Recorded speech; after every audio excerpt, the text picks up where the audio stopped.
Outdoor play is important because it gives children the opportunity to move freely, to have more space, to run, to climb, to experience things on a bigger, larger scale than they can indoors. They can make more mess, they can make more noise, they can just generally be freer and learn using their whole bodies and all of their senses.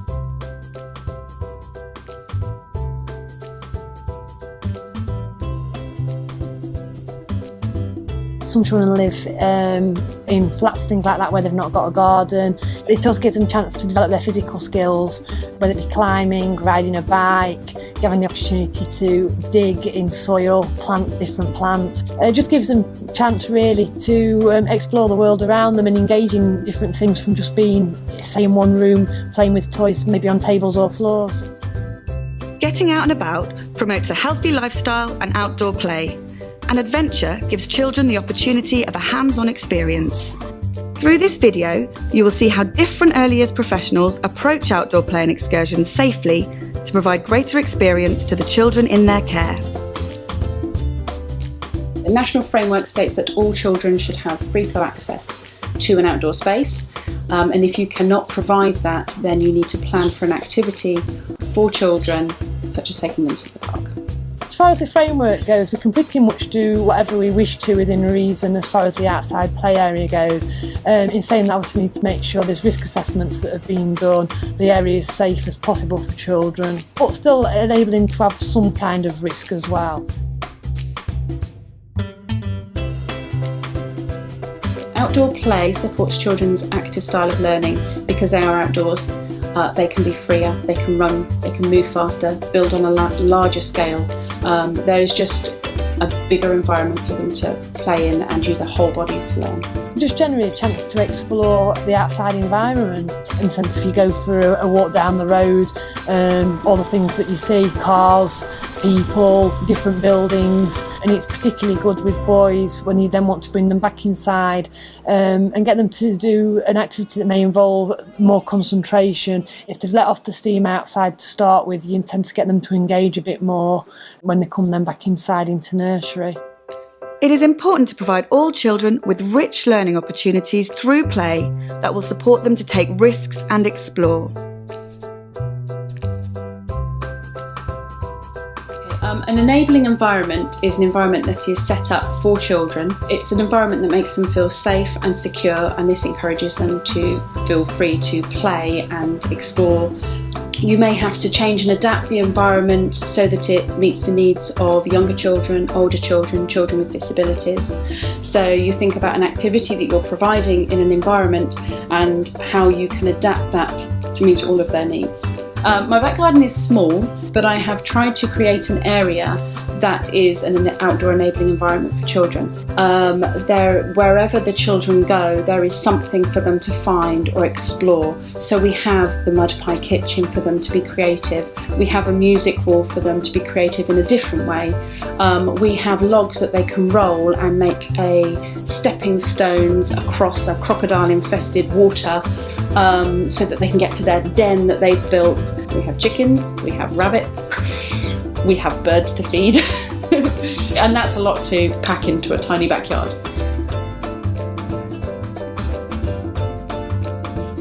The outdoor activities that I do with children in the back garden are mud pie kitchens, feeding the animals, mark making on the ground, small well play in the bushes. We go for walks. We've done planting, growing different seeds. We have things like musical instruments outside. We've got blackboards, or we can use the blackboards with water and brushes so they can mark make that way. Potion making, den making, playing ball at the park, swinging on the swings, going on the slides, going for walks, foraging for food. We've got water channeling things that we can do. We've got building bricks, we've got tomato plants in the garden, potatoes, green beans. Children can water the plants, pick them and then eat them at a later point. Even the simplest of things can be a new experience for a young child.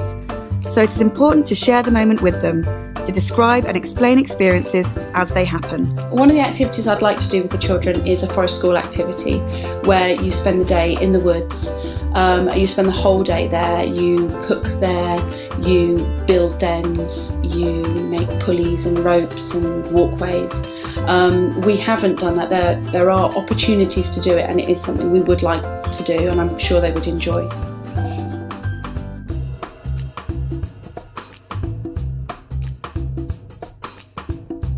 When we're out and about, I ensure the children are safe by making sure that I have all the policies and procedures already in place, where parents have signed to say that children can go for walks with me and can go to the park and do all the usual things that we do on a daily basis. Obviously, I would get different forms signed if we were doing a particular trip that might involve going further afield. So if we were to go on a day trip somewhere, then I would have a separate form for that. If we go out and about in the sense of leaving the nursery, the staff ratio is increased. So if the children are walking, it would be one member of staff to 2 children. If it was a trip that we're not used to going on, say to a different farm or a different outing, then we would risk assess that more thoroughly. I would probably go there myself to check out the area and see what hazards might be there before I actually take the children. If we're going on an activity like that, then the children, I put little safety bands on them, which we have bought from Pacey in the past with my phone number on, and all the children are told to find a safe adult. So that would be somebody, if they got lost, that it would be somebody like a policeman if we were out in the street, or if we were at a farm or somewhere like that, or a Legoland or something, somebody in the uniform or behind a counter in a shop type settings, and to show them the band so they understand to stay safe. When we're out and about, the nursery have got a full set of waterproof all-in-one suits that the children can have on. So if it's wet weather or they're doing an activity that involves water and we don't want them to get wet, then we can put the waterproof suits on. When it's sunny weather, then we would ask parents to supply sun cream and sun hat before they go outside, again just to make sure obviously that they're safe. A quick list of things to remember. Have you assessed the risk? What kind of environment will the children be in? How much planning will this require? Is the activity inclusive of all individual children's needs? Have you sourced all the equipment and resources you need? What role will you be playing in this activity?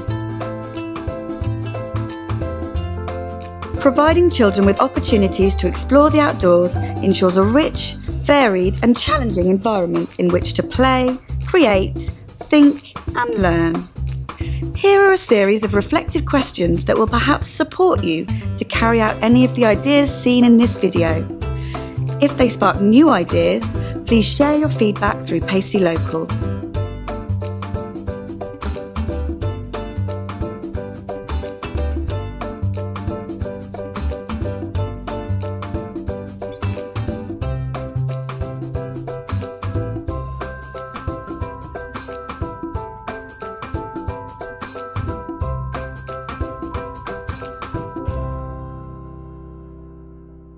We hope you have enjoyed this video and found it useful in supporting your practice. For more information on this topic and many more, visit the members area at pacey.org.uk and download fact sheets and practice guides, or discuss this with your peers at Pacey Local.